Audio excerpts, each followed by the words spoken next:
ஒருமுறை நந்திதேவர் சிவபெருமானின் வாகனமாக இருக்கும் பெருமையை பற்றி மிகவும் கர்வம் கொண்டார். அவர் தன்னை சிவபெருமானை விட உயர்ந்தவராக நினைத்து மற்ற தேவர்களை அவமதிக்கத் தொடங்கினார். சிவபெருமான் நந்தியின் கர்வத்தை அடக்க எண்ணினார். அவர் நந்தியை அழைத்து, "நீ மிகவும் வலிமையானவன் என்று கேள்விப்பட்டேன். ஒரு சிறிய வேலையை உன்னால் செய்ய முடியுமா?" என்று கேட்டார். நந்தி, "நிச்சயமாக எந்த வேலையையும் என்னால் செய்ய முடியும்" என்று பதிலளித்தார். சிவபெருமான், "ஒரு சிறிய புழுவை என் பாதத்திலிருந்து எடுத்து தூர எறிய முடியுமா என்று கேட்டார். நந்தி, "இது மிகவும் எளிமையான வேலை" என்று கூறி புழுவை எடுக்க முயன்றார். ஆனால் அவரால் முடியவில்லை. புழு சிவபெருமானின் பாதத்திலிருந்து நகர மறுத்தது. நந்தி தனது முழு பலத்தையும் பயன்படுத்தி புழுவை எடுக்க முயன்றார். ஆனால் அவரால் முடியவில்லை. அவர் களைப்படைந்து சிவபெருமானின் கால்களில் விழுந்து மன்னிப்பு கேட்டார். சிவபெருமான் புன்னகைத்து, "உன் கர்வம் அடங்கியதா?" என்று கேட்டார்.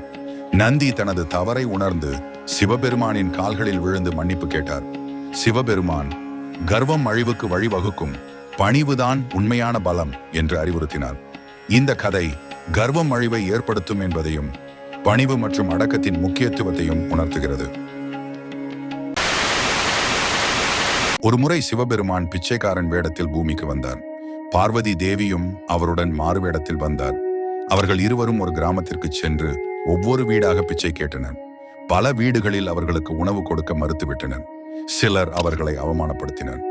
ஒரு ஏழை விவசாயியின் குடிசைக்கு அவர்கள் சென்றபோது அந்த விவசாயியும் அவன் மனைவியும் அவர்களை அன்புடன் வரவேற்றனர். அவர்கள் தங்களது உணவில் ஒரு பகுதியை பிச்சைக்காரர்களுக்கு கொடுத்தனர். தங்களிடம் இருந்த கந்தல் துணியை போர்த்தி குளிரிலிருந்து அவர்களை பாதுகாத்தனர். சிவபெருமானும் பார்வதி தேவியும் அந்த ஏழை தம்பதியின் அன்பையும் உபசரிப்பையும் கண்டு நெகிழ்ந்தனர். அவர்கள் தங்கள் உண்மையான வடிவத்தை அந்த தம்பதிக்கு காட்டினர். அந்த ஏழை தம்பதி சிவபெருமானையும் பார்வதி தேவியையும் கண்டதும் ஆனந்த கண்ணீர் விட்டனர். சிவபெருமான் அந்த தம்பதிக்கு வேண்டிய வரங்களை அளித்து அவர்களை ஆசீர்வதித்தார். இந்த கதை ஏழையாக இருந்தாலும் பிறருக்கு உதவி செய்யும் மனப்பான்மையையும் விருந்தோம்பலின் சிறப்பையும் உணர்த்துகிறது. மேலும் இறைவன் எந்த வடிவத்திலும் வரலாம் என்பதை எடுத்துரைக்கிறது. ஒருமுறை சிவபெருமான் பார்வதி தேவியுடன் சொக்கட்டான் விளையாடிக் கொண்டிருந்தார். விளையாட்டு மிகவும் தீவிரமாக சென்றது. ஒவ்வொரு முறையும் பார்வதி தேவி வெற்றி பெற்றார். சிவபெருமான் தோல்வியடைந்தார். சிவபெருமான் தோற்றுக்கொண்டே இருந்ததால் அவருக்கு சற்று வருத்தம் ஏற்பட்டது. ஆனால் அவர் அதை வெளிக்காட்டாமல் அமைதியாக இருந்தார். பார்வதி தேவி விளையாட்டில் வெற்றி பெற்ற மகிழ்ச்சியில் சிவபெருமானை கேலி செய்ய தொடங்கினார். சிவபெருமான் அமைதியாக, "வெற்றி தோல்வியெல்லாம் விளையாட்டின் ஒரு பகுதி. நீ வெற்றி பெற்றால் மகிழ்ச்சி, நான் தோல்வி அடைந்தால் வருத்தம். இது இயல்புதானே" என்றார். பார்வதி தேவிக்கு தன் தவறு புரிந்தது. சிவபெருமானின் அமைதியான பதிலில் அவரது ஞானத்தையும் பெருந்தன்மையையும் உணர்ந்தார். அவள் மன்னிப்பு கேட்டு சிவபெருமானின் கால்களில் விழுந்து வணங்கினாள். சிவபெருமான் புன்னகைத்து, "விளையாட்டில் வெற்றி தோல்வி முக்கியமல்ல, நாம் எப்படி விளையாடுகிறோம் என்பதே முக்கியம். நாம் விளையாடும் போது ஒருவருக்கொருவர் மரியாதை கொடுக்க வேண்டும். அப்போதுதான் விளையாட்டு மகிழ்ச்சியாக இருக்கும்" என்றார். இந்த கதை விளையாட்டில் வெற்றி தோல்வி முக்கியமல்ல, விளையாடும் மனப்பான்மையே முக்கியம் என்பதை உணர்த்துகிறது. மேலும் பெருந்தன்மையையும் அமைதியையும் கடைபிடிக்க வேண்டும் என்பதை வலியுறுத்துகிறது. ஒரு முறை சிவபெருமான் ஒரு சிறிய குழந்தையின் வடிவில் பார்வதி தேவியின் மடியில் அமர்ந்திருந்தார். பார்வதி தேவி குழந்தையை தடவி கொடுத்துக் கொண்டிருந்தார். அப்போது நாரத முனிவர் அங்கு வந்தார். நாரதர் பார்வதி தேவியின் மடியில் குழந்தையாக சிவபெருமான் இருப்பதை பார்த்து ஆச்சரியப்பட்டார். அவர், "தேவி, இது என்ன விந்தை? சிவபெருமான் குழந்தையாக உங்கள் மடியில் அமர்ந்திருக்கிறாரா?" என்று கேட்டார்.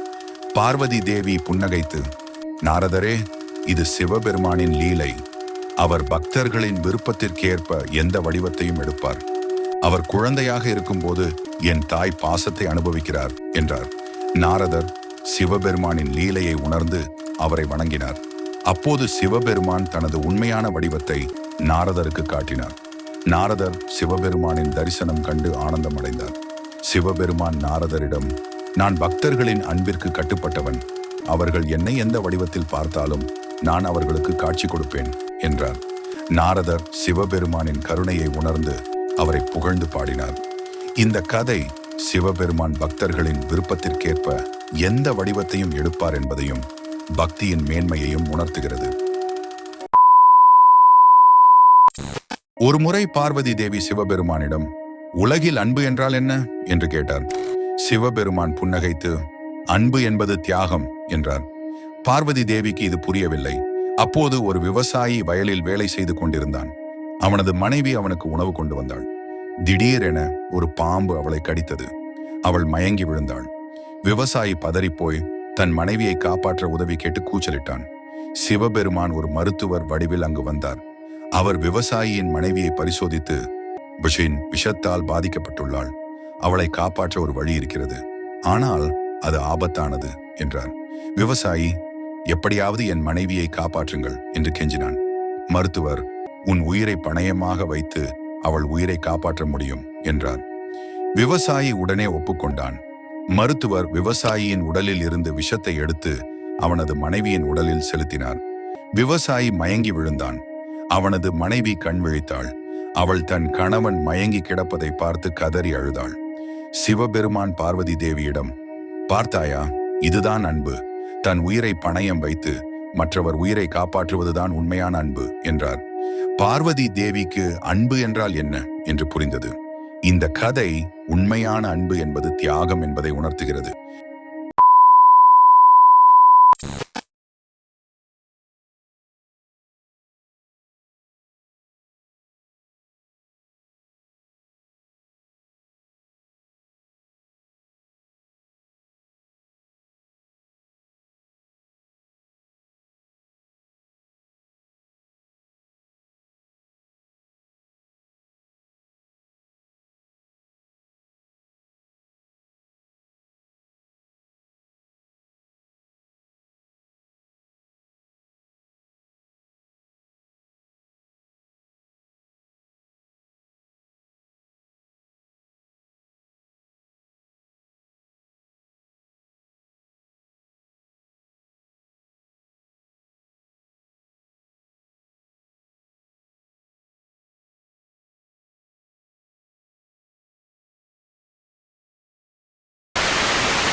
ஒரு முறை பார்வதி தேவி சிவபெருமானிடம், உலகில் சிறந்த பக்தன் யார் என்று கேட்டார்.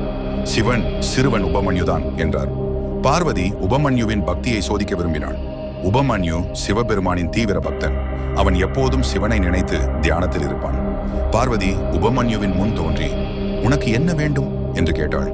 உபமன்யு, எனக்கு சிவபெருமானை தவிர வேறு எதுவும் வேண்டாம் என்றான். பார்வதி அவனுக்கு பசும்பால் கொடுத்தாள். ஆனால் உபமன்யு அதை சிவனுக்கு அர்ப்பணித்துவிட்டு வெறும் நீரை மட்டுமே குடித்தான். சிவன் உபமன்யுவின் பக்தியில் மகிழ்ந்து அவனுக்கு காட்சி தந்து ஞானத்தை அருளினார். உபமன்யு சிவபெருமானின் அருளால் முக்தியடைந்தான். இந்த கதை உண்மையான பக்தி மற்றும் அர்ப்பணிப்பின் வலிமையை உணர்த்துகிறது.